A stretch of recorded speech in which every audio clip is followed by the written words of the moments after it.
We don't run from the truth. We don't fake the healing. We heal it. It's a revolution now, and you're invited.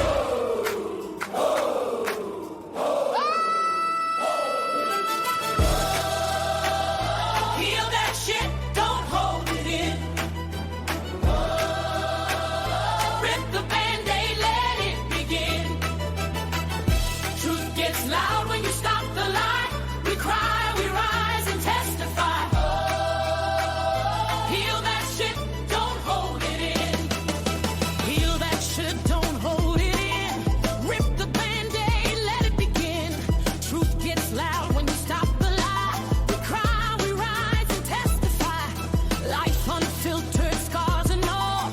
Break that cycle, tear down the wall. Accountable, raw, and full of light. We healing out loud and we doing it right.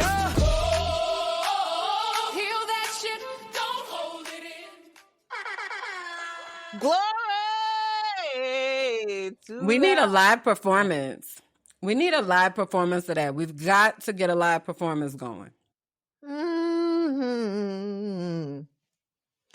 Heal that shit, don't hold it in. Glory. Amen. Hallelujah. And Amen. if you Amen. ain't no good, okay. Yes, indeed. Glory to God. Amen. Well, Amen. Hi. hello. We are here, you all.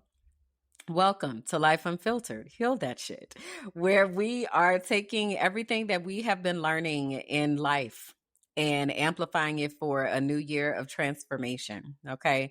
This is not just a podcast anymore. This is a revolution in healing. So whether you're a longtime listener, this is your first time hanging out with us, get ready for some life-changing conversations. That's right. Yes, indeed. Because we've learned something powerful over the past year in song. When we share our truth, we give others permission to do the same. We've created this space for the truth seekers, change agents, and anyone ready to do the work. Because let's be honest, real change happens when we stop hiding and we start healing. Amen. Amen. So whether y'all are here to work through your own journey or you are learning from ours, you are in the right place.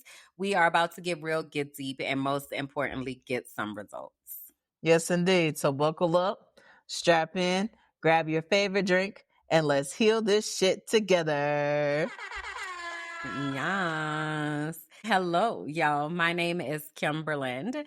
I am an educational advocate, activist, and consultant. I am specifically a school improvement specialist, school transformation specialist. I specialize in school climate and culture and things of that nature, creating safe schools for teachers and students and creating safe climates to be able to learn.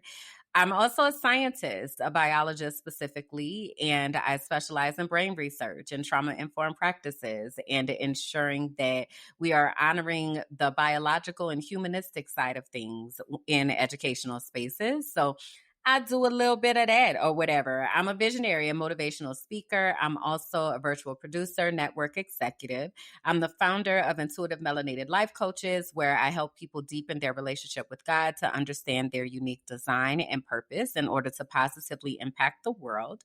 I am a professional frolicker. So I currently live in Medellin, Colombia in South America. And I've been on this journey for some time now. It's actually been over 4 years that I left the U.S. to build a life that brings me joy at a soul level. And lastly, I'm a host and producer and podcaster. So what up? Okay, turn up. Well, my name is Bianca Goolsby. Okay. I'm a digital strategist, a consultant, an education activist, and a certified snitch. Snitch. Yes, indeed. I'm an investigator and a receipt collector. Okay. So put some respect on my name. I'm the founder of Teaching for the Culture, where we transform, we empower, we advocate, we coach, and we heal. And we're going to circle back on this Teaching for the Culture situation today because we need to talk about it. Okay. I am also an intuitive melanated life coach and a digital nomad currently working and traveling wherever there's Wi-Fi. Okay. And my purpose is to empower others to find their own path to freedom and fulfillment and to be able to do that fearlessly. Amen. Amen. Okay. So enough about me. Let's talk about how we operate in this space, okay? The 3 keys: accountability, transparency, and integrity. These words are very, very important. I need you to govern yourselves accordingly because words mean things. Community agreements. Let's shift to that. Before we go further, we want to make sure that we're clear about expectations, what you can expect from us and what we expect from you. So what you can expect from us: to honor the 3 keys, because we're going to keep it real. We're going to speak freely, and we're going to cuss if and when we feel like it. So I'm telling you this because you might have little listeners and you might want to put some headphones, some AirPods, or maybe not. That's your business, but we're going to speak freely in this space. Okay. And what we can expect from you. All right. Hate speech, hate comments, not over here. Okay. We proudly serve on the block and be blessed ministry. You are fake news. And if for some reason, okay, you have an issue with that, we will go ahead and escort you out to the block pew because we want you to engage with intention with us. Amen. Okay. We want you to go on this journey with us. We are facilitating these very important conversations, and we want you to participate in this journey and bring people with you because together we are committed to doing the work to heal. I love how you land that plane. It's like, and another thing, because we are here to heal. And that's the type of energy that we have over here, y'all. So speaking of energy, the way that you can give us energy is through our emojis. So we have a collective emoji here in the Heal That Shit space. That emoji is the heart with a bandage wrapped around it. That lets us know that you are specifically connected to us here. Okay. And we know that you know what's up because you've been here. All right. So you can also partner that with our individual emojis. So my emojis are the sunflower and the crayon. The sunflower because yellow is my favorite color. It reminds me of the sun, makes me happy, brings me joy. Sunflowers in particular are the symbol for invisible disabilities. And as someone who is very neurodivergent, I realize more and more every single day with that tism and such. It had too much Tylenol, apparently. That's what they say down there to the Department of Health and Human Services. That's what that man has said. Girl. So anyway, I am in the process of unmasking and just allowing my brain to function in the way that it actually functions and getting to know about my brain and setting up supports and structures and systems to help me to be successful. All of that is the work that we do that is invisible, that people don't really see. So sunflowers are the symbol for invisible disabilities, and that is why they are so near and dear to my heart. My other emoji is the crayon, and the crayon because it was a time in my life where everything was very black and white, and I made a conscious decision to color the fuck out of my life. So here I am, coloring in the lines and being bold and really intentionally bringing joy into my life and into my space. So those are my emojis. Please tell them about yours, ma'am. Yes, indeed. So my 2 emojis is the hands that form the heart and the teddy bear symbol.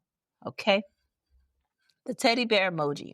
So let me tell you, the hands that form the heart. Okay. I've been very transparent and vocal as it relates to my heart and having heart failure and then having a pacemaker and the complexities of rebuilding my heart where it was complexities with love, grief, and all of that. And been very vulnerable about that. And so the hands that form the heart represent all of that. The complexities of love, as love is the highest frequency, and I desire to give love and to leave people better than how I found them. The teddy bear emoji is something very, very special to me because it's teddy bear season, okay? All right. So let me tell you, I used to say on a couple of episodes that if you poke the bear, that you might get a grizzly. And I'm becoming a little bit more peaceful when when I'm being poked. Sometimes, people will poke you and you just don't need to respond. You just let it be. And I think that that's where I'm at currently, presently. Still don't try it. Okay, making that abundantly clear. But there is a peace that is surrounding me that is unmatched. Okay, cannot be messed with. And I am just here to receive love, give love, as love is the highest frequency. So those are my emojis: the hands that form the heart and the teddy bear. Very well. So we want to remind you all that there are a couple ways for you to hang out with us. We are over on the YouTubes. If you search Life Unfiltered, Heal That Shit or Heal That Shit, you will be able to find us there. We are also on all podcast platforms. So Apple, Spotify, iHeartRadio, all the places where podcasts and things be at. All right. Cool. So let's go ahead and jump into our spirit check. And our spirit check is the part of each episode where we do some intentional time to think through how we are feeling, what energy we're bringing into the space. And we do that in a creative way. So we utilize a color system. So if you are watching, you can see that here on the screen. If you are listening, I will explain what is on the screen, but also come over and hang out with us and come and watch. So our color system is 4 colors. So the first is green. I'm absolutely wonderful. Life is great. Blue, I'm good. I don't have any complaints. Purple, I'm okay. Things could be better. And yellow, I'm not doing so well. I need support. Now, you can visualize these colors in any particular combination. Sometimes we talk about polka dots and plaid and spray paint. Lately, we've been on a lava lamp type of vibe situation. So it's really up to you how you explain this to contextualize this, but our invitation to you is that you would also take a moment to intentionally search your spirit and share with us how your spirit is feeling. Whether you're watching this during the live, you can share here in the chat, or if you're watching the replay, you can tell us in the comments. All right? Okay. So I believe it is my turn to start. It is. Is it my turn to and something I don't know the words, and something else. I don't know those words, but anyway. Okay, so it's my turn to start. So today, what am I feeling like? I feel like it's very interesting. Okay, so what I kind of felt like was, imagine a body of water. This could be a puddle or a lake or just a still body. So maybe I shouldn't say body. A still collection of water. Okay, so it's not like a river or a brook or anything like that, but maybe it is. I don't know. Water. Go with me. And the water is pretty much a beautiful, like green and blue turquoise. Okay. So I'm absolutely wonderful. Life is great. I don't have any complaints. Like, it's just very much green and blue and shimmering in the sun and just looks aqua like. And the I can say I've probably seen this water when I went to Anguilla. Okay, so just beautiful, beautiful water. But then if you drop something in it, the splashes of purple kind of come up. So if you drop a stone or a pebble or a raindrop, whatever that ripple underneath that surface is purple. I'm okay. Things could be better. So on the surface is very much green and blue and beautiful and all of that. But like underneath the surface, there's these purple drops and ripples and waves that are present. That's what my spirit feels like today. Ooh. Now, is like the water calm, choppy? Like, is it like surfing water, or is it like... Yeah, the water is very calm. That's why I said I don't think it's like a river or anything that's flowing. The water is very calm and still. Yes, indeed. Okay, I see that. Well,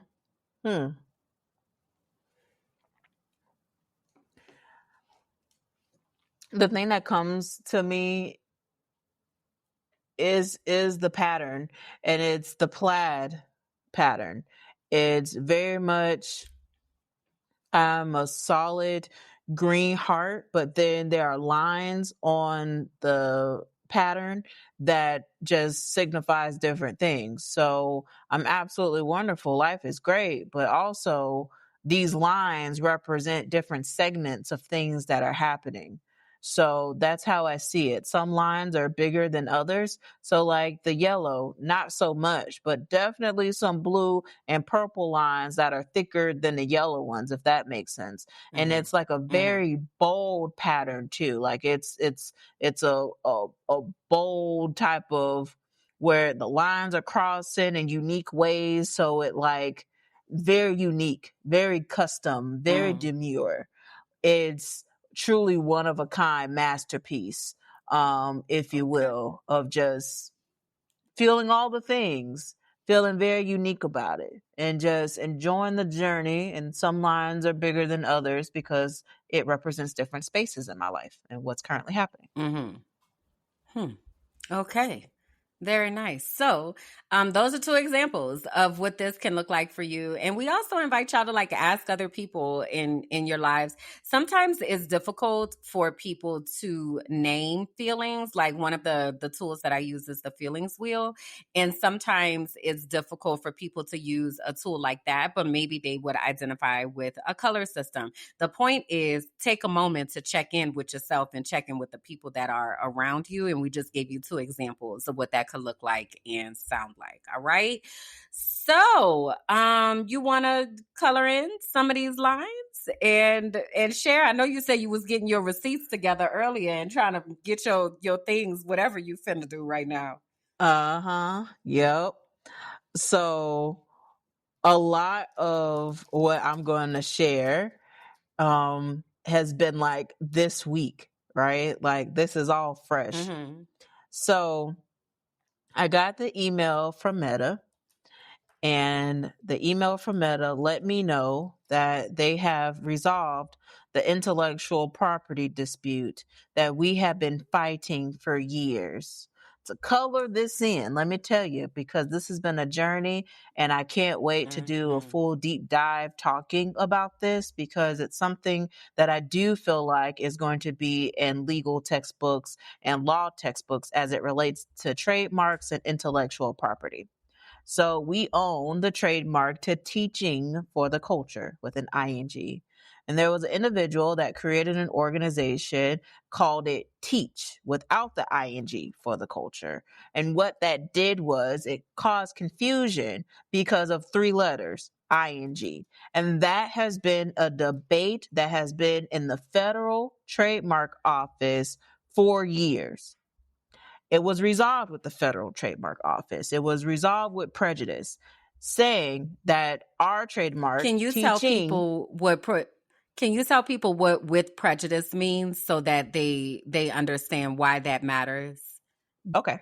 So with prejudice means that this matter cannot ever come up again, that this is a final standing. This cannot be appealed. There's no back and forth as it relates to this, that this is the final judgment as it relates to this matter. So regardless of what Shauna Brown says or tries to do, because it's resolved with prejudice, this cannot legally be brought up again with the Federal Trademark Office, which is where it would go to because it's a federal trademark matter. So all of it is now closed, sealed, done, handled, resolved. So that's what prejudice means. So this means that we won our case when she decided that she wanted to use the court system to try to cancel our trademark. She attempted to cancel our trademark under the understanding that she had that she was first, which if she was first, cool.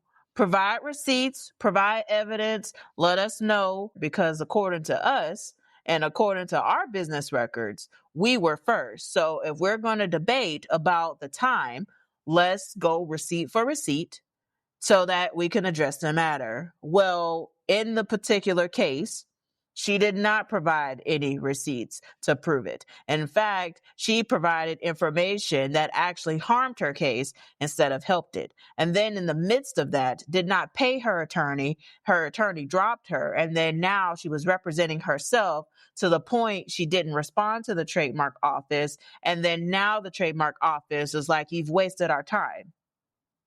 And the attorney's office is like, where's our money? So now Shauna Brown with Teach for the Culture had continued to actively use the name Teach for the Culture after this was resolved in the federal court system for years, and continued to use the page Teach for the Culture, knowing that she was in violation of the cease and desist that was sent to her a long time ago, but then also this new standard that was set with prejudice that Teaching for the Culture is going to maintain its federal trademark registration and it cannot be tampered with. Well, did some good little work here on the interwebs and had some things that was sent back and forth to Meta, being like, Meta, for years now, I've been telling you that these accounts violate federal trademark, the Facebook page and the Instagram page. In particular, the Instagram page that she uses the most is also in violations because she has bought followers on that account, which is a violation of their terms of service. So not only is she violating our federal trademark, but she's also buying followers. Why is this important? And why am I talking about it? And why am I bringing this up? Because in the court papers, she decided to use the number of followers to substantiate her standing as being first, as if that has any merit on first in time. You can establish yourself later by a bunch of followers, but that doesn't change anything in these federal courts. So I'm saying all of this to say, and why this is going to be documented, is because there are people that will attempt to steal your name. They will buy followers. They will misrepresent it. And then they will then say, well, we have more followers than you. So we are obviously the people that are real, but that's not true at all. This is why receipts matter, folks. This is why I constantly say people lie, receipts don't, and you need to have your documentation. We had everything documented. And I wish that there were more things that we documented in the process, which is what I'm going to be transparent about, because the one thing I should have did was secure the domain teachfortheculture.com. That was a misstep on my behalf. However, when I tell you that that process is going to be very interesting with GoDaddy, because using all of this information and fighting for the intellectual property, we did Meta, but there's still more to go. There's still more victories that are going to happen as a result of this, and storytelling as it relates to this, because people are creating some amazing things and don't know how to protect their intellectual property. And they run into cases where people are out here lying, misrepresenting, and doing a whole bunch of stuff on the internet, claiming things that aren't true, and it's costing you money and time. So I say all this to say that the Teaching for the Culture versus Teach for the Culture trademark dispute has been one that I can't wait for it to be in the legal textbooks. And I am so thankful that I got that email from Meta to say that we have removed the pages. The pages are down on Meta's side.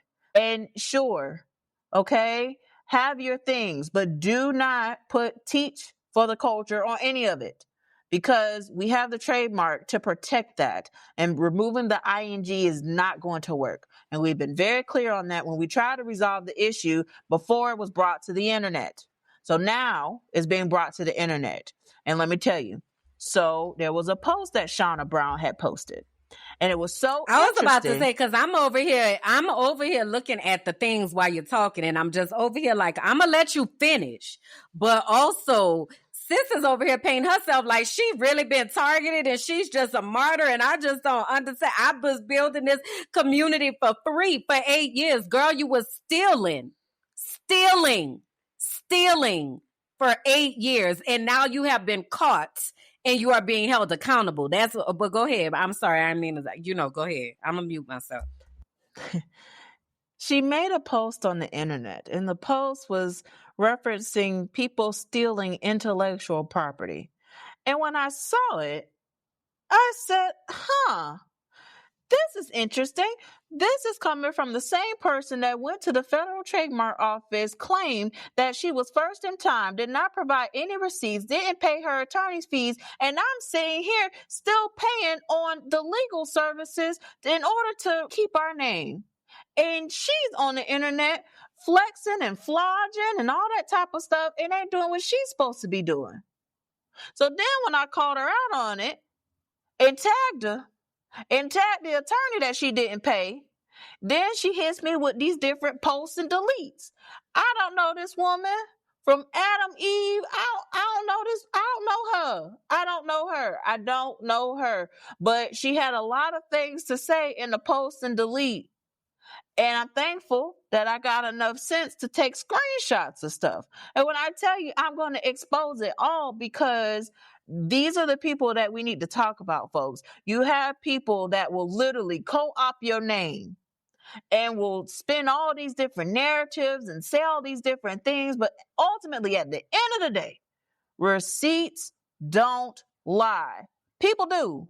People lie. Receipts don't. So, with that being stated, Shauna Brown, this ain't over.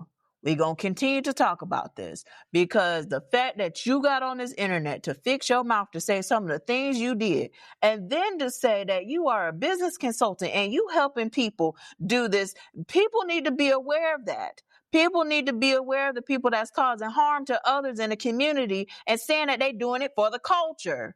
Because there ain't no way that you selling $35 t-shirts saying that you doing it for the culture. And what are you really doing other than posting quotes and stealing TikToks from other creators and posting it on the Instagram page? Cool. Build your community. Cool. Talk about education because we need to have more people on deck talking about education, but also follow the law.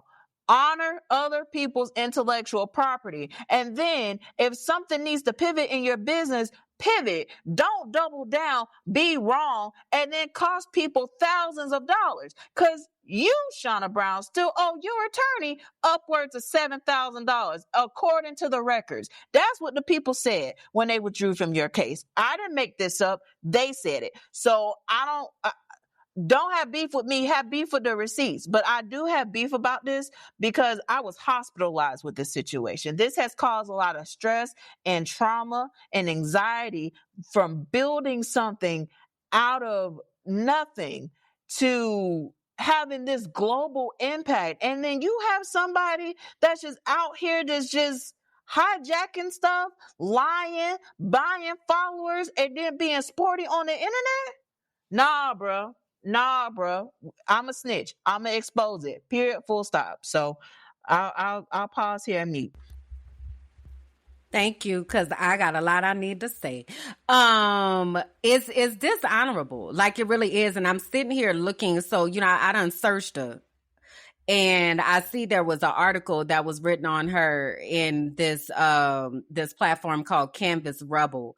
And it says the cornerstones of Teach for the Culture LLC include authenticity, community, culture, and joy. And guess what? Authenticity is just so far off the mark. And I'm just so ready to go into these comments and clips and all of that to just amplify the level of dishonorability that has been present with this woman and the things that she has done and the ways that people will spin a narrative and try to paint themselves as the one who is being harmed when she initiated this harm. She initiated this harm because she received the letter that said, hey, you're in violation. You need to cut it out.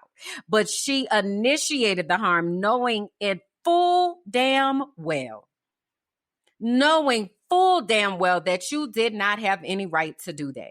I'm disgusted. And I'm even more disgusted that she's a member of Delta Sigma Theta Sorority Incorporated. It is absolutely not sisterly. It is not what we stand for as an organization. It is disgusting.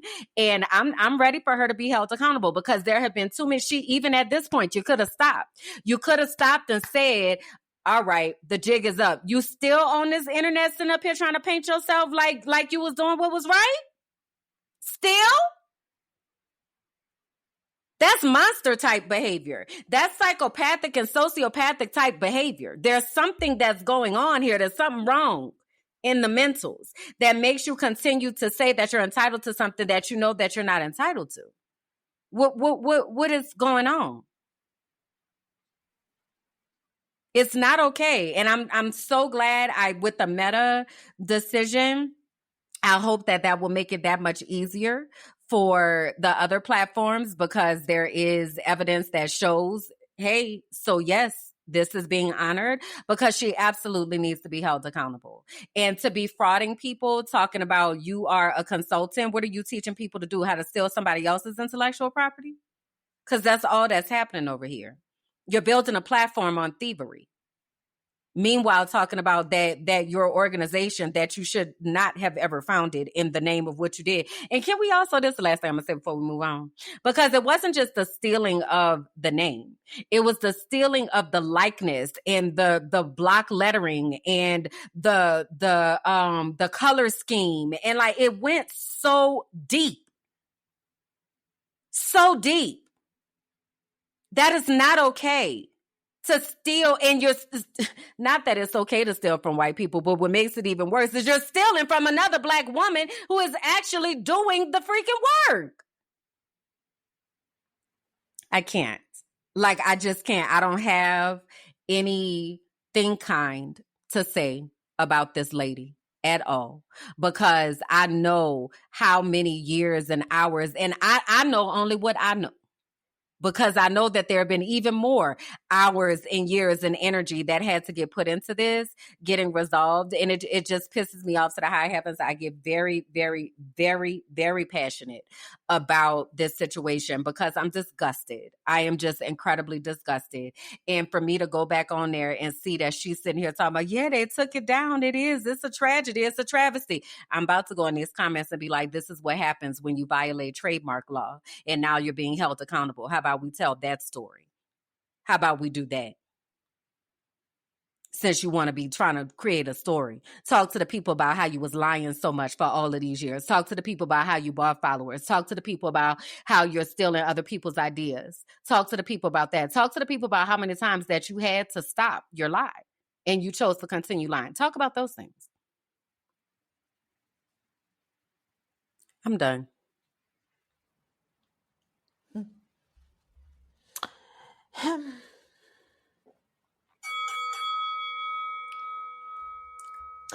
Shauna Brown, ma'am, the jig is up. Okay? So let's just go ahead and just cut this short. We don't have to go through this back and forth, riff raff, patty whack, give a dog a bone. Okay? So relax. Okay? The intellectual property that you still holding, okay? I'm going to continue to fight for that. We are going to continue to fight for that, because as you've been advocating for Teach for the Culture, and as you put on that document, it's just you. Teaching for the culture is a lot more than just one person. That's right. So as you continue to move and operate on these internet streets, just because you block me doesn't mean that there's other people that ain't watching and screenshotting and holding receipts, because you have a whole Google Drive folder with your name on it.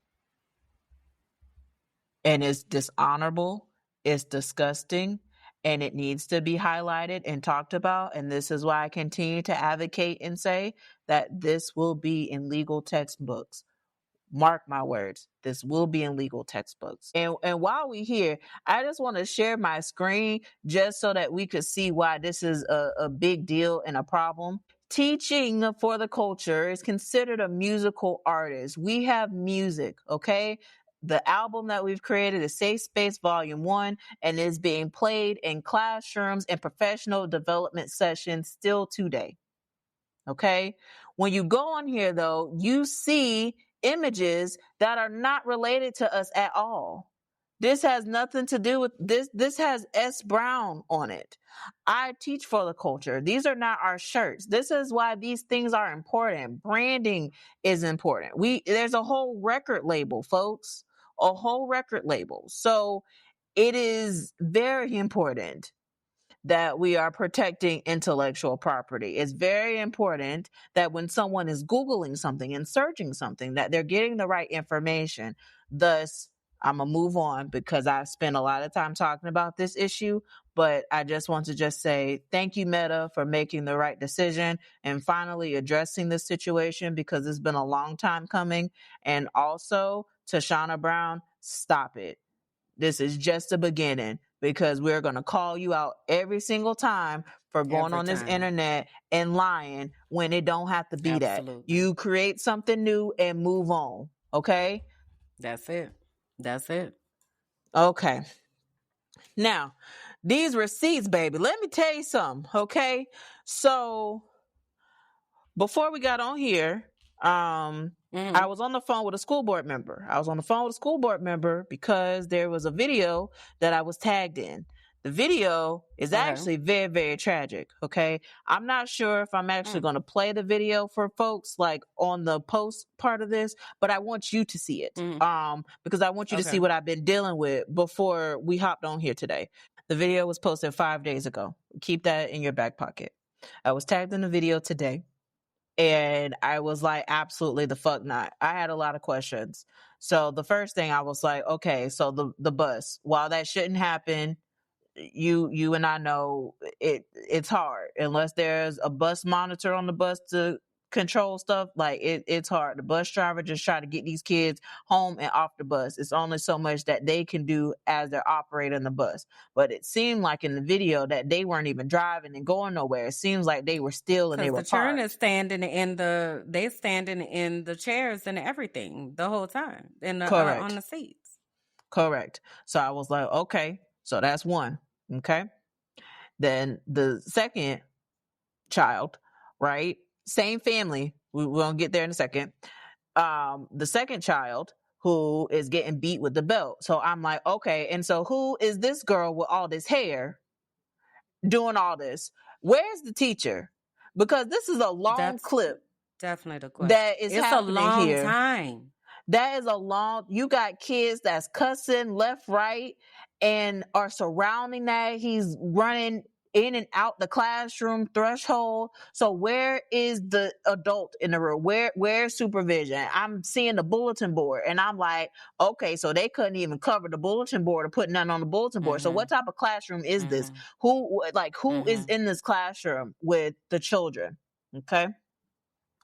So I was tagged in the video. I reached out to the poster, which is the granddaughter. The granddaughter is in Ohio. Grandma is here in Florida.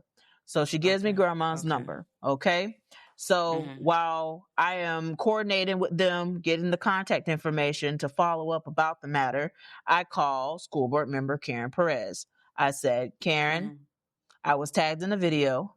I'm going to share this video with you. And there needs to be some type of accountability because I have a lot of questions. Okay.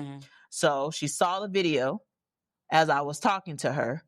And immediately she was like, oh, this needs to be handled. I loved her response and her reaction. She promptly got off the phone with me, called the Office of Professional Standards, and started making phone calls to have some information about a close of business today. Great.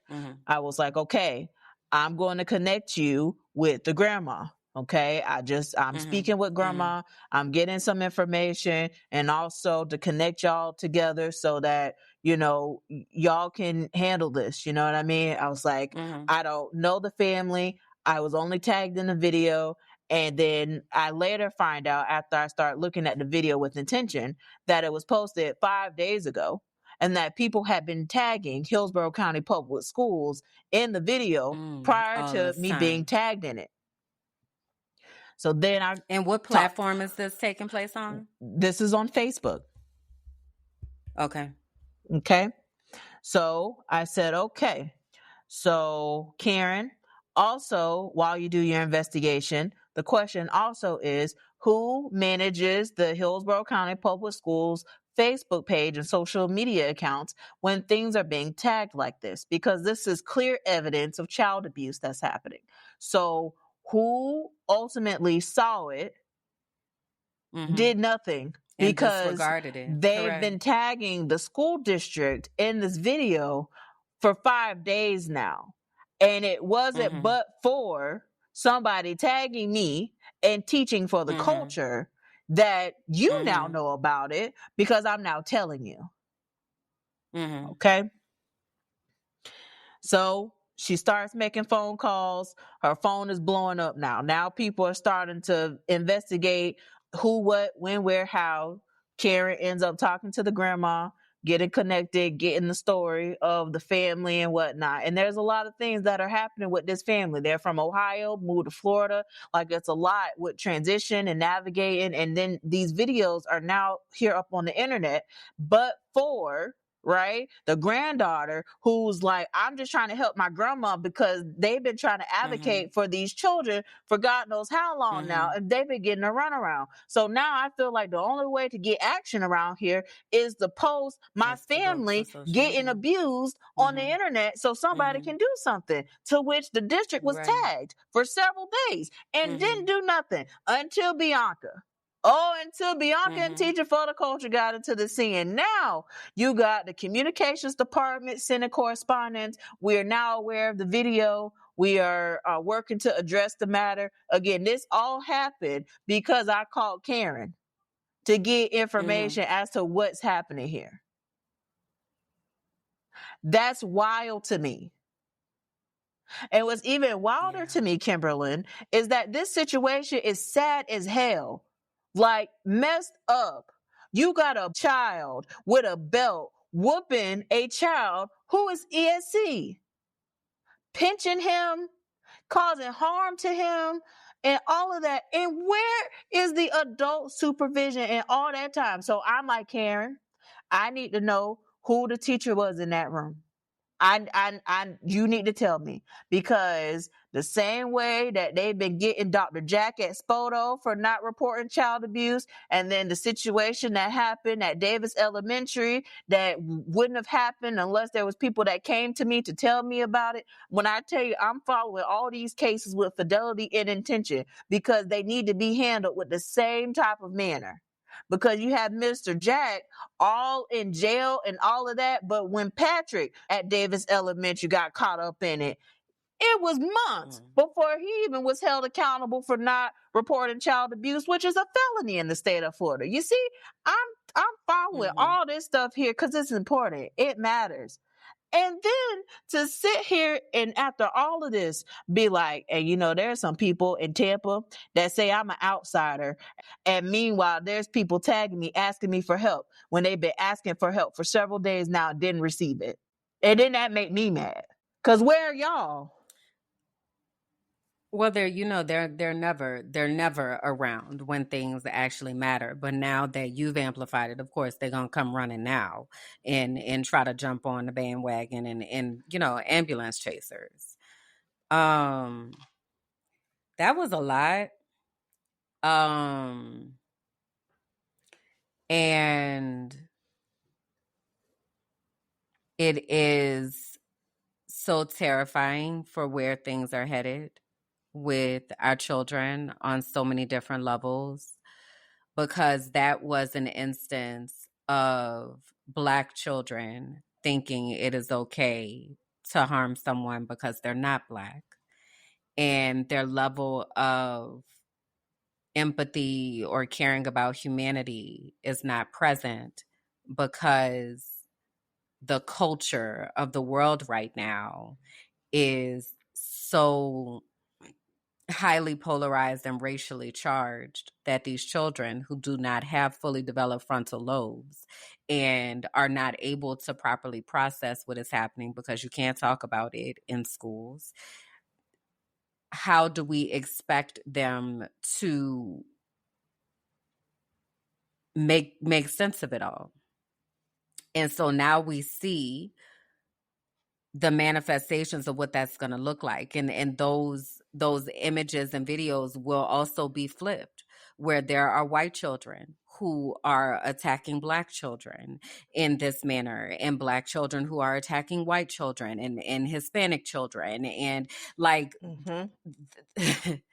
this is not good. And I just finished talking about this morning on the Frolicking Truth. I'm like, I really, really need y'all to get involved in what's happening in these schools and to understand that schools are not safe places right now. You cannot just send your children to school and don't ask any questions, or just sending them to, like, you cannot. And I understand that people are overwhelmed because they're working, they haven't had food, they're trying, like, it's just such an indication of the times that we're in, and it's an indication of how the system does not give a fuck about any of us, because it's designed for this type of shit to happen. It literally is. That is what the world is about to be looking like in schools, in workplaces, out on the street, like in all out racial war. And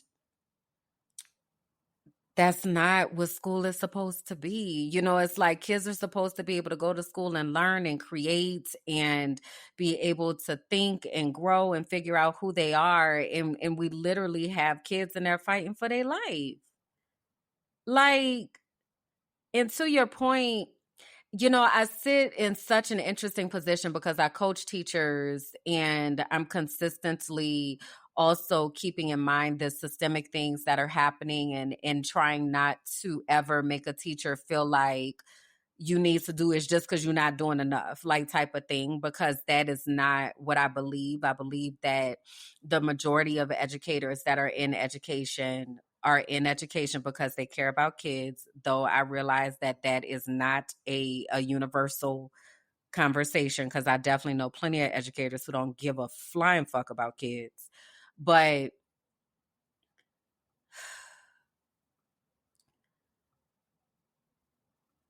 there's a crisis. Like, there has been a crisis in education, but where was the adults? Like, where were the adults? What, to your point of the bulletin board not even being covered, right? And why would we bring up something like that? Because it goes into how the culture of the classroom is. If we have blank bulletin boards that are just sitting here, it goes to tell that, one, we either don't feel like kids deserve to have a bulletin board. There's information that could be getting shared that isn't getting shared. It goes to the type of prison industrial complex that many of our classrooms feel like, because there's no warmth within the classroom.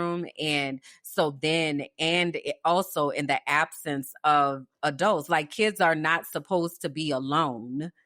It's like, why are children just sitting there doing whatever for however extensive amount of time? That clip was long as hell, and that wasn't even continuous. Like, it was a clip that went into another clip. Like, this is over time.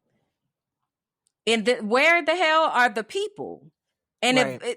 what is going on? It's highly concerning. That is highly concerning. And I see why. Now we on the phone and trying to get things together and all this kind of stuff. And it's a shame that girl had to go on there and put her family on the internet to try to get some help, because that's the only way somebody somewhere has to see it, because we don't know what else to do. It's been 5 days. And I'm certain that this clip was posted 5 days ago. The incident happened more than 5 days ago.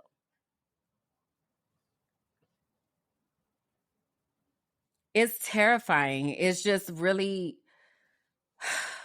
schools are not safe places for our children, and I keep saying that, and I don't know what else to say for us to understand that, and for us to care enough to be able to make sure that we are creating safe spaces for our children.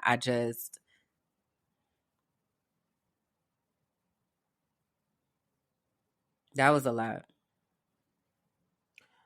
So it leaves me to this, and then we'll transition because I definitely want to hear all the different things that are going on in your orbit. But I'm definitely in advocacy mode and have been fired up, powered up as it relates to it because of the different things that have been brought to my attention. Another thing that was brought to my attention is the flip the camera challenge. The flip the camera challenge falls right in line with bullying. I want to provide context. I want to share this video with you so that you have a clear understanding of what this challenge is. And also, I want other people that are watching it to see it too, because this is something that needs to be talked about. And we need to have a very clear, frank, and transparent conversation as it relates to these trends that are happening on the internet that are damaging, that are hurtful, that needs to be discussed. So to provide context to this, the flip the camera challenge is a group of people that decide that they are going to target an individual for whatever reason that they are going to target them.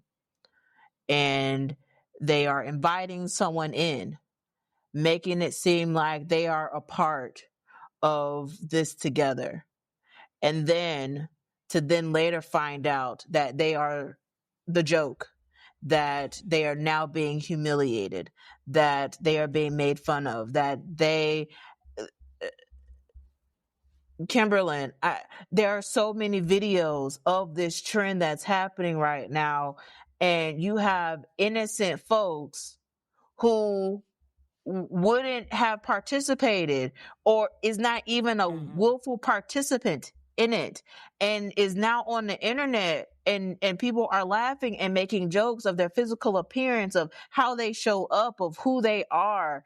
And it is not okay. The culture of bullying that is happening in our schools. And mind you, let's say, let's take a moment here that this is not a moment to take and say public schools, because it's not just happening in public schools. It's happening in charter schools. It's happening in private schools, in your church's schools.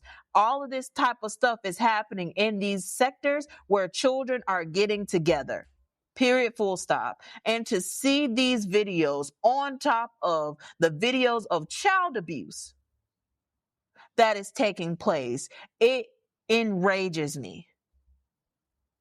Because our children didn't ask to be here. Our children don't deserve that. And what are we doing it for? Likes and fucking views on a goddamn social media platform that will cause harm. So I'm looking to parents and caregivers. I've been saying the same thing for almost 6 years now. Check these damn cell phones and have courageous conversations about what your children are doing on the phone. Also, that requires for you to be intentional with what you're doing on your phone too, because sometimes they are mimicking the behavior that they see. But to see the climate and culture of our schools where children are just bullying each other. And then you have state representatives that's like, we're out here protecting our children from the cell phones and we're creating legislation. Well, they're recording the damn bullying on school campus. Now what? Well, that just goes to show why the answer is not necessarily banning phones from school. That's the phone is not necessarily the issue. The issue is the lack of social emotional competency, emotional intelligence, and having, like you said, the courageous conversations about how we show up as better people. But again, if the adults are not executing those things in their own lives, how are we expecting children to do that if the adults that are responsible for them are not doing that? That's why we are the ones that have to get our shit together so that we can help our children. And I'm saying our because I'm being inclusive. I ain't got no damn kids. This is y'all's kids. Hello? Because it'd be so interesting how people will be quick to remind you where your zip code is and how you should advocate for children and this, that, and the third. And when things are happening like this, I'm like, and where are y'all? Where are y'all? You got children that are being mollywopped on the bus.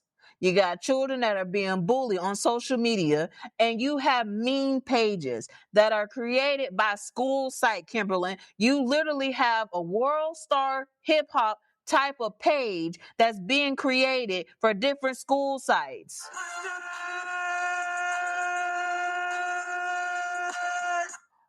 But then some of them couldn't really say nothing about no bullying because some of these adults on the internet creating fake pages and bullying people online, and they part of the problem too.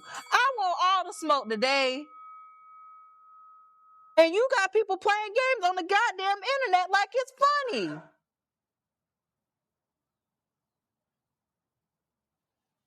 Child, please. I'm going on mute now.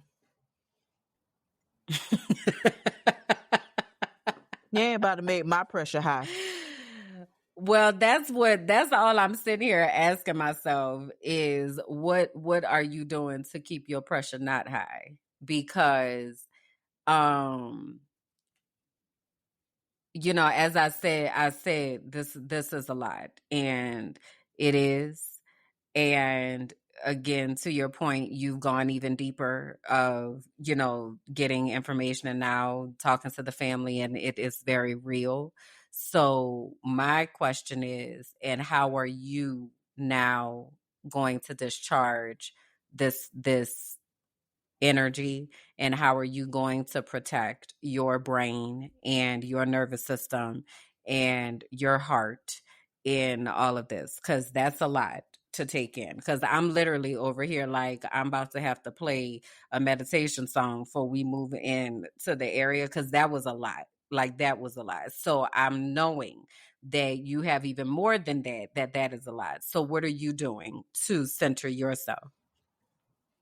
So I'm going to write about it. Like, this whole process of even finding out about this video, of contacting the family and talking to them, my interaction with Karen Perez and how she jumped to action about it, and just even talking about it on the podcast, like getting it out in that way is helpful. And I'm going to write about it and amplify the story in that way, because it's important to share these stories, but also to document the journey in this process. Also, with these challenges, and the thing that gets me going is talking about it, is letting people know that this is a trending thing that's happening, and you need to have courageous conversations with your children to see if they are part of it and if they're doing something. I've seen some TikToks where some parents is like, if you see my child doing that, send me the video so I can have a conversation with my child. And that's great that you're doing it for TikTok, but also, did you actually have a conversation with your child before you posted this on the internet? I don't know. I wasn't there. Questions. But those are the things that need to happen. And so after the podcast recording and after I'm able to reset, I am going to get up from this computer, because sitting behind the desk is not helpful for me, as we've already talked about the stress of my back and not sitting in chairs that are conducive of being sat in for a long time. I'm going to go listen to my album and blow some bubbles. Okay. Bubble sounds good. I think I'll definitely meet you in that energy as well. One more thing before we transition over into me. You released the album, ma'am. Since the last time that we've been here, I don't think we talked about that over here in sure this didn't. space. So, you want to tell the people what you did? Yeah, well, using the wonderful tools of AI, my partner and I, Kalanda, which is Kim's cousin, if y'all didn't know, make sure y'all go see their podcast so you don't put syrup on your grilled cheese on the Mind of My Black Ass Business Network. But we co-created this album together. I was very thankful for her to be able to be a thought partner in the process. I feel like I've listened to these songs 50, 11 times, and her willingness just to listen to the songs with me to make this album complete. It's 13 songs. The lyrics, they mean something, and to your point when you were talking about it on the Frolicking Truth, like if you know some of the things of my story, then you know how some of these lyrics just add an extra punch to things, as it should, and very necessary, because people will play games on the internet and will lie and misalign your character. But ultimately, I'm going to give grace, but I'm also going to have the receipts. And that's what the title of the album is called, Grace and Receipts. So giving grace to folks as they misstep and all of that, but also holding the receipts, because people lie, receipts don't. So you can find the album where you stream your music. We recently was able to get it on Apple Music, so that was very, very great. Apple Music is probably one of the hardest providers to get your music on. So being able to get that cleared and getting that pushed through has been amazing news. And so you can find it on Spotify, you can find it on Pandora, you can find it on Apple Music, iTunes, pretty much any major player, YouTube Music, any major place where you listen to your music. If you just search Petty B and the Sounds of Snitching, which stands for the SOS Choir. So, okay. Me and the SOS Choir, we doing the thing. So there's a lot of different gospel mixes in there. Just giving God the praise, glory, and the honor, but also talking about real life stuff, you know? So I hope that you enjoy the work. I hope that you listen to it and resonate with it. I'm working on lyric videos now so that you can actually see the lyrics as the song is playing, so that you can get deep into the lyrics, because that's really where you're going to really see the wordplay and how things come together and what they mean. And so being able to do that has been such an amazing project. It's brought me so much joy. I've been talking about this for a while now. So to be able to see it, to listen to it, to reference it, and for people to even be like, hey, I really love that song, I Surrender. Or, okay, snitching for Jesus, I see you, and crack up. It has been really, really good to hear, see, and feel. So thank y'all for those who have supported already, and for those that don't know about it and is learning about it for the first time. I thank you for your love and support in this adventure of making music and showcasing my talents and using technology to amplify my voice and different things that I have to say and to share. Yes. Well, congratulations. I really am just so excited for you and what you have birthed, if you will. Like you said, you've been talking about it for a while, so it's really cool to see it like come up into fruition, and for it to be such a vibe. Like it really is a bunch of different vibes that are there that I just really enjoyed taking the journey. I'm also looking forward to the lyric videos and people really being able to hear what you're saying for real, and like actually like making the connections and stuff. I will share that some of my favorite songs are Healed Doesn't Mean Silent, Make It to Heaven. If I had, and on this list, if I had to pick just one, it would probably be Make It to Heaven. I think is my favorite one. I Surrender is also really good, and Try Jesus Not Me. Always here for a Try Jesus Not Me moment. But it was, I really, really enjoyed listening to it. And like I said, there were a few times where I was like, ooh, say that then. Yes, because I do know the backstory for a lot of it, but it's just been really cool. It's been really cool to watch. So y'all please go check it out and like it and comments, and you know, however you can give feedback, please do that. You can also give feedback here in the comments. And I don't know, do you have a sample, right? That a commercial that you can put in here, or a sample for people to hear? I built the plans, I missed the sun of the peace that was already mine. I'm done pretending I can see the map when only you can bring me back. I surrender, I give up, Lord. I've tried it my way.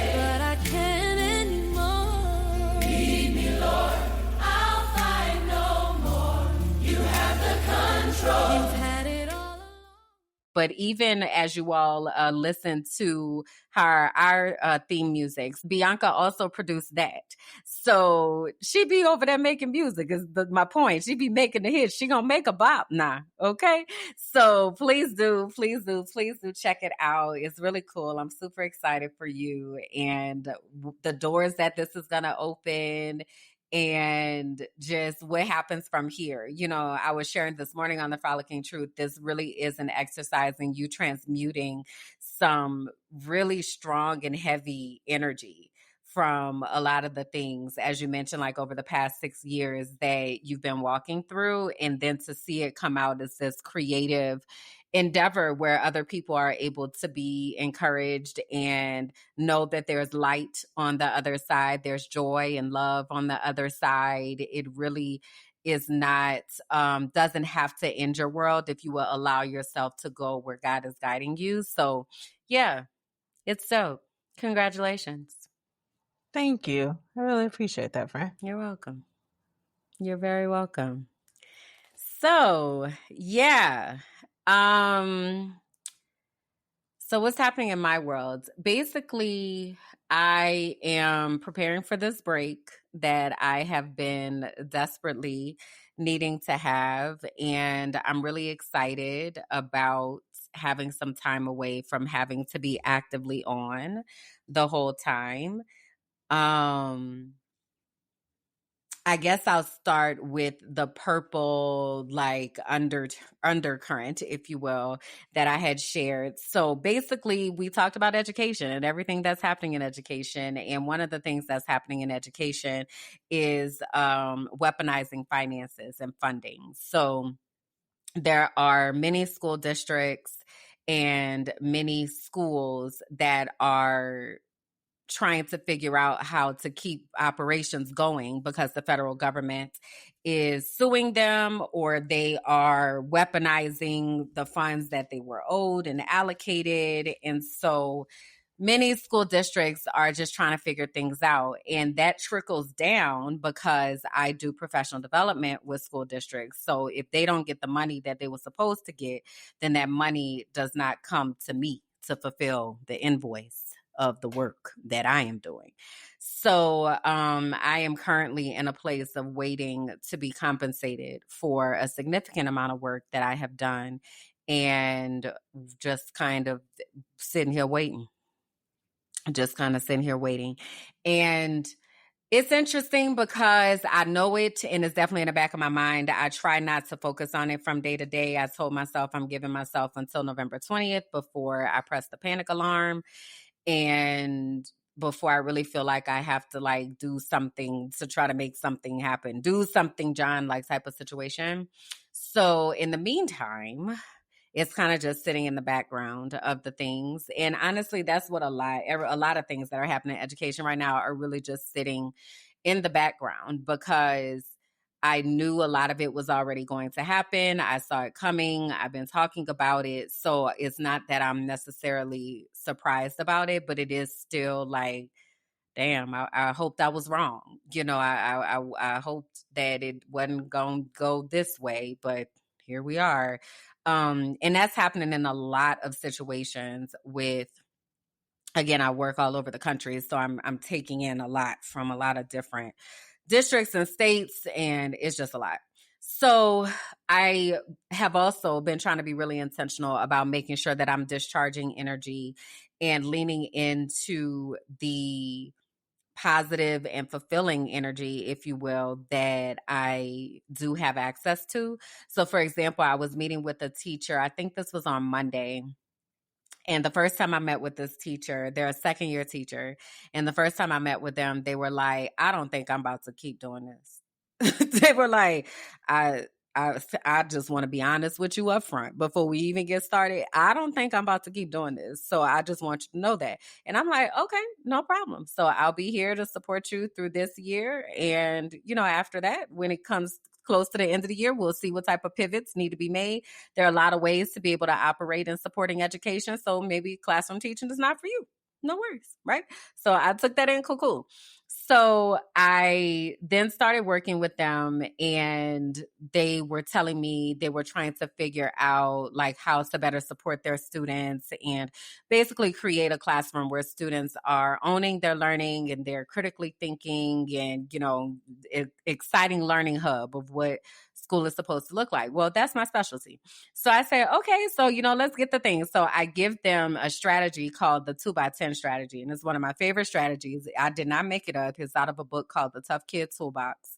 But the strategy is basically you take 2 minutes a day for 10 days to talk to a student about something that has nothing to do with school. So you talk to them about who they are, what they like. You might have conversations about anime, wrestling, reality TV, hairstyles, cheerleading. You just never know. You never know where the conversation is going to go. But you look for an entry point to have a conversation with that student so that you start to build a deeper relationship with the student, and you also get to appreciate who they are as a person. So the teacher started doing the 2x10 strategy. And mind you, we were meeting on a weekly basis. So it wasn't a lot of time that they have done the strategy, but they had a couple instances of being able to do the strategy. So they came to the meeting the other day and they said, oh my God, I started doing the strategy with one of my students. I said, well, what did you learn? So they said, well, the student had told me that their parent was in the hospital or something. So I wanted to check and like make sure that everything was okay.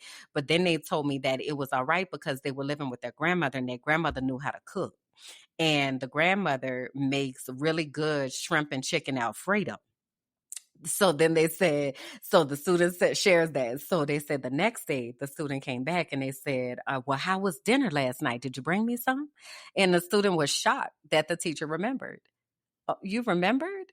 And the teacher's like, yeah, I thought you was going to bring me some. I thought that's what I was going to have for lunch. You didn't bring me none? So the student's like, oh my God, I'm going to bring you some next time, right? So now they have that conversation. Well, then the next day, now they're like, let me tell you what my grandma cooked last night. So now they're having that conversation. And what I explained, or what the teacher explained to me was, I didn't realize that it could be this easy to actually get to know the things that are important to my student. Because now that I know that, now we can bond over food and we can talk about all the different foods, which is going to lead to the relationship that they have with their grandmother, which is going to lead to the types of qualities and characteristics that are important to them, and the people that might serve as role models in their lives, and like it opens up a door. And just to see that aha moment, I was just like, girl, you good at what you do, girl. What if the thing you've always called too much was the exact thing God designed on purpose? This is for the ones who've always known they were different. Too sensitive, too loud, too knowing, too intuitive, too woo-woo.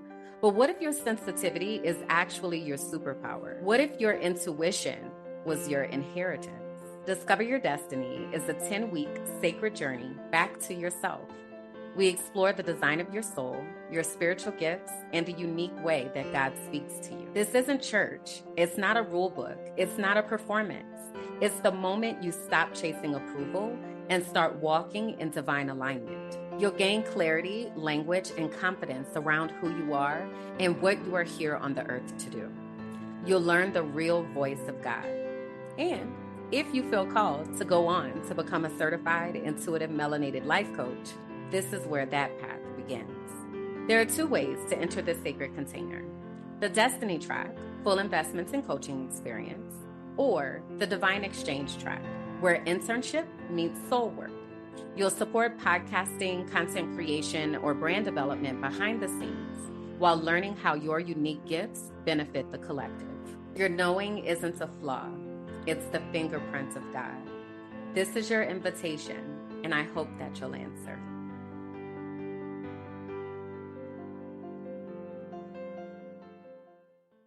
And I know that I'm excellent at what I do. Okay. And can't nobody tell me different. Because when you talk about receipts and evidence that I have to know that I know what I'm doing, but it's just so cool because you get to see it in action. So the teacher is like, oh my God, and Kimberlyn, and like just so excited and telling me all these things.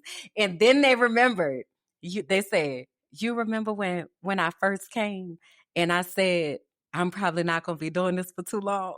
And I said, Mm-hmm. And they said, I think I'm actually starting to like it. I said, yeah, because you're realizing that you're teaching kids and that kids are people, right? You teach kids a subject, not that you teach a subject and it just so happens to be kids. You teach children first.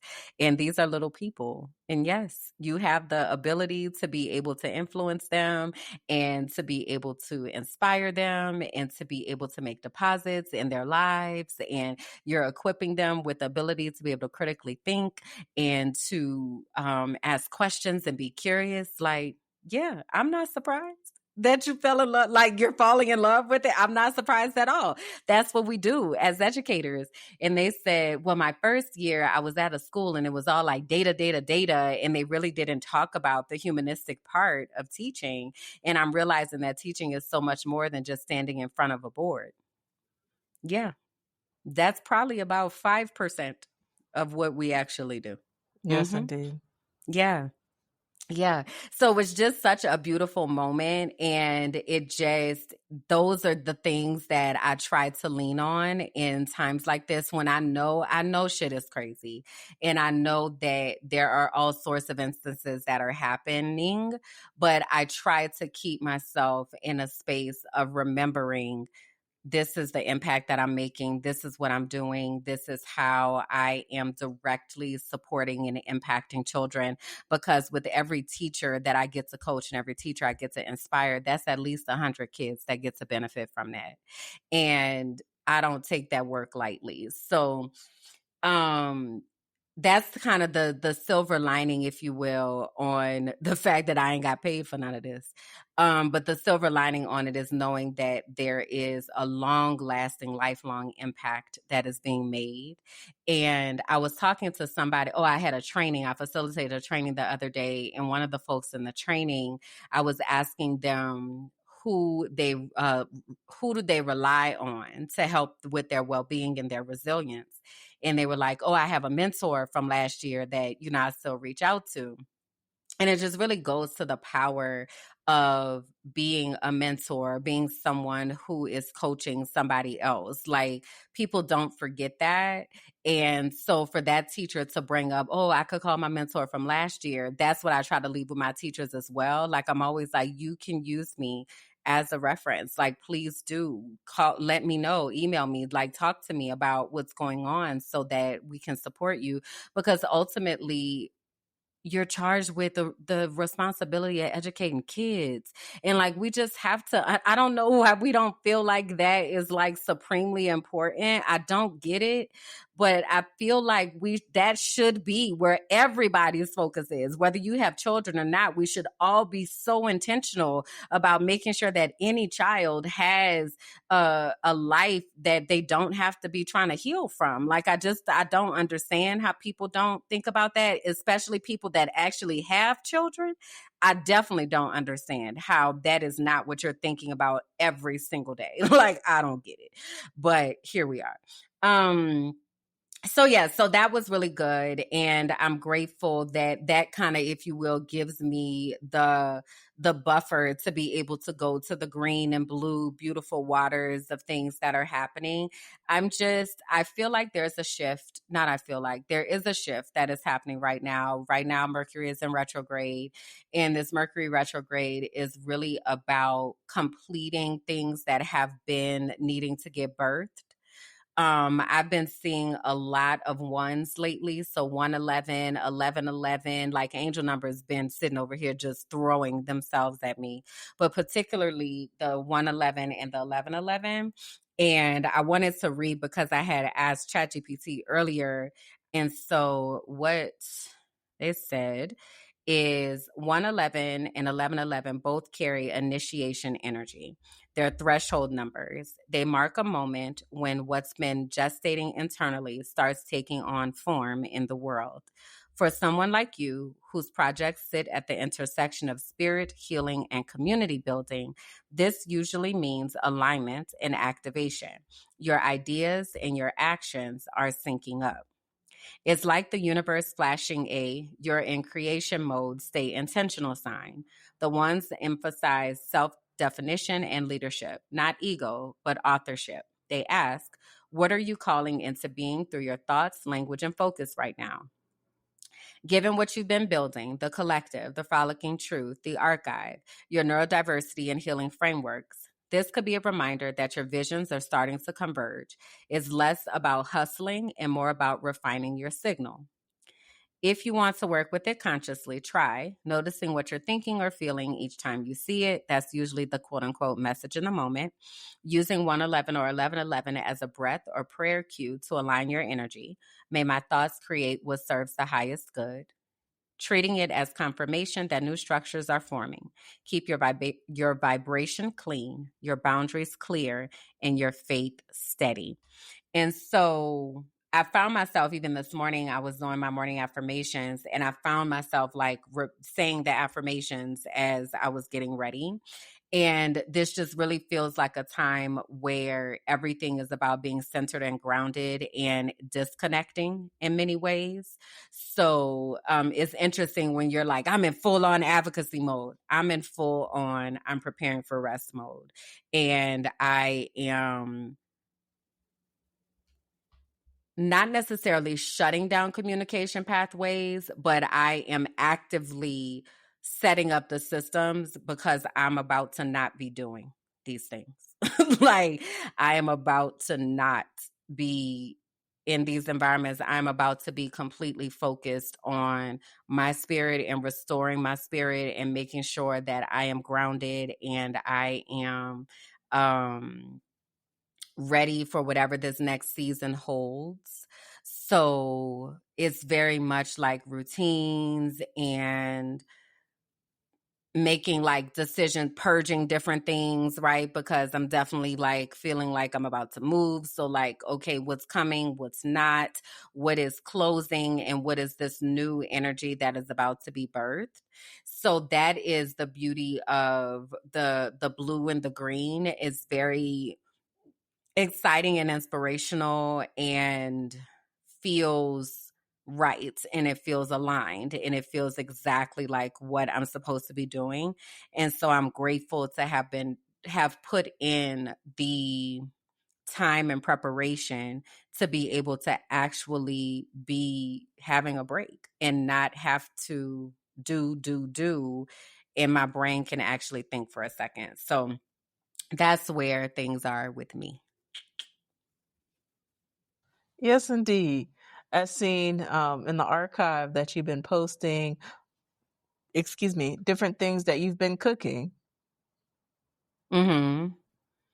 Girl, I tried to make last night, girl, I tried to make some falafel. You talking about fail. It was a complete and total failure. I mean, all the way from the rooter to the tutor. I say, all right, well, we gonna go ahead and throw this away. That did not come out. How that was supposed to work at all. It is funny because Chef Ratatouille was sending me some recipes, and I said, I'm about to try to do falafel. And he was like, oh, show me. So then he called me afterwards, and I was like, never mind. Never mind. That didn't work out. That didn't work out so well. But yeah, I've definitely been cooking and finding enjoyment in cooking. It really, one of the things I'm grateful for of being at this place and being so far away from the city is I do not have access to food delivery. So it is making me very intentional about what I eat and what I place in my body, and grocery shopping and even budgeting down to that point. Like, it's making me really intentional. And I really appreciate that because I'm able to create meals and experiences that feel good.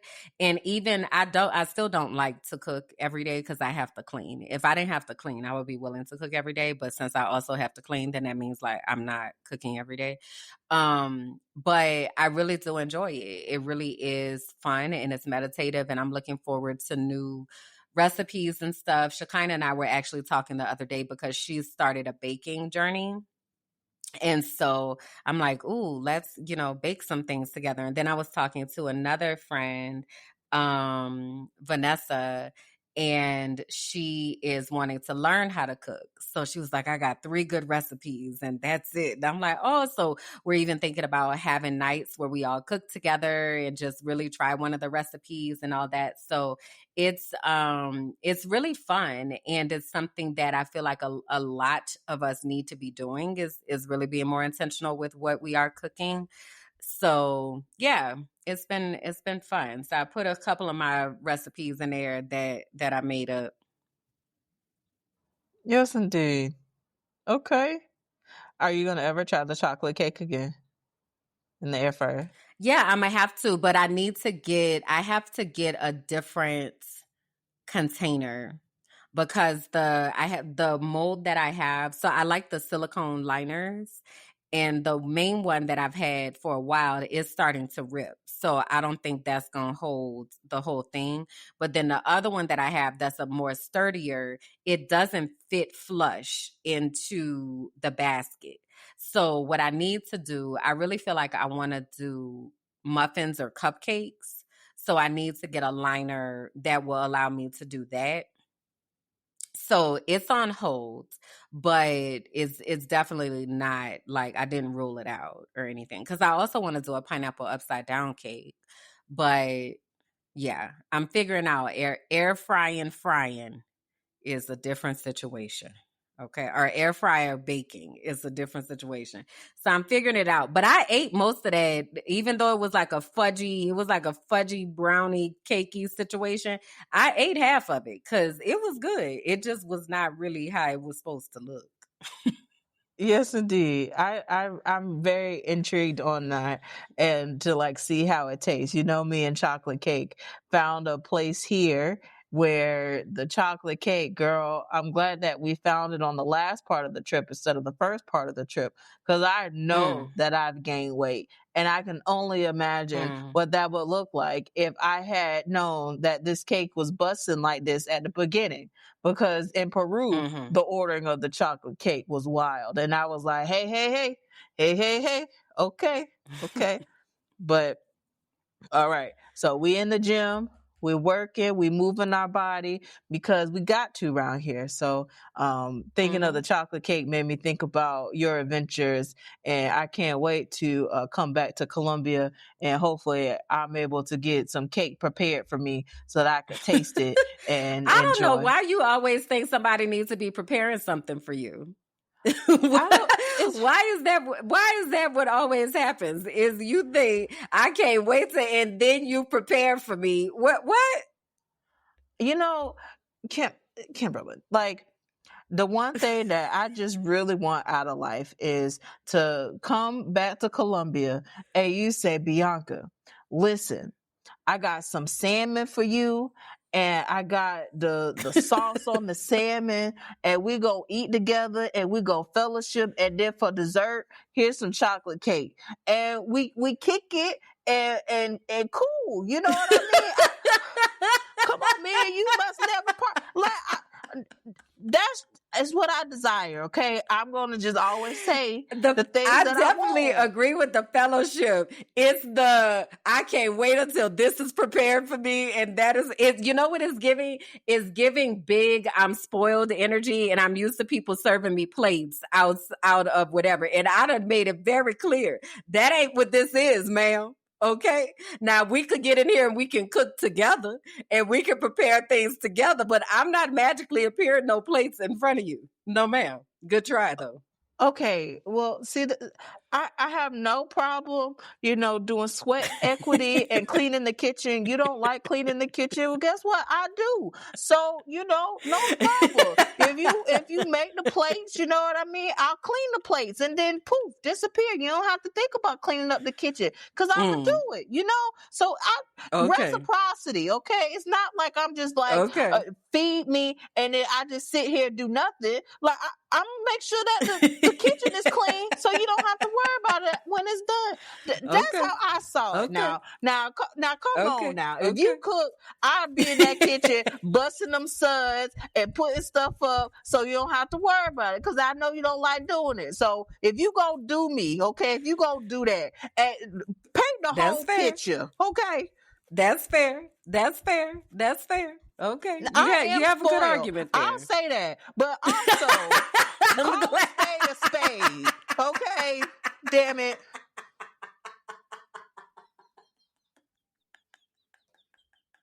It was the circle back to. Now I am spoiled though. Okay, great. I'm glad that we got that recorded for the record. I'm the 3 keys, okay? The 3 keys. I'm gonna be right there at your door. That's funny. That's funny. Well, no, you make a good argument. If you gonna clean, then I'll be willing. I'll be willing to cook. Fair. Perfect. You heard Okay. it here, I'll be there in a folks. couple of months.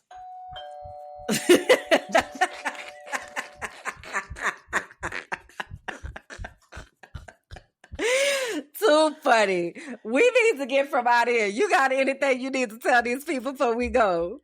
No, I don't. Other than I'm just appreciating the love that y'all have been sharing with Life Unfiltered. Heal That Shit. We see the analytics, we see the growth of the podcast, and we thank y'all for watching. And even for the folks that watch to go run and report on what's being said, we appreciate you being here too. So just thank you for all that y'all do, because this is a safe space here and we're going to talk about it. The uncomfortable conversations. That's what this is all about. So go and be healed. Heal that shit. Okay. And if I blocked you and you still watching stuff like this, go heal. All right. Thanks. Go get checked out. Tell them where they can find you and your music and all of that. Yes, indeed. You can find me on my website at www.biancagoolsby.com. On the website, I actually have a link so that you can go to the album with the different listings, and you can find, if you listen on Spotify, there's a button for that. If you listen to Apple Music, there's a button for that. On YouTube Music, there's a button for that. So just go to biancagoolsby.com so you can see all the buttons and all the things. Okay, that's where you can find me, and you could probably find me very, very soon in my teddy bear snuggie, blowing some bubbles, protecting my peace, because folks got me wild up out here, just wild. Our children deserve so much better, and they playing games, but guess what? They got the right one. I'm a snitch, and I'm going to tell it. Where can they find you, beautiful?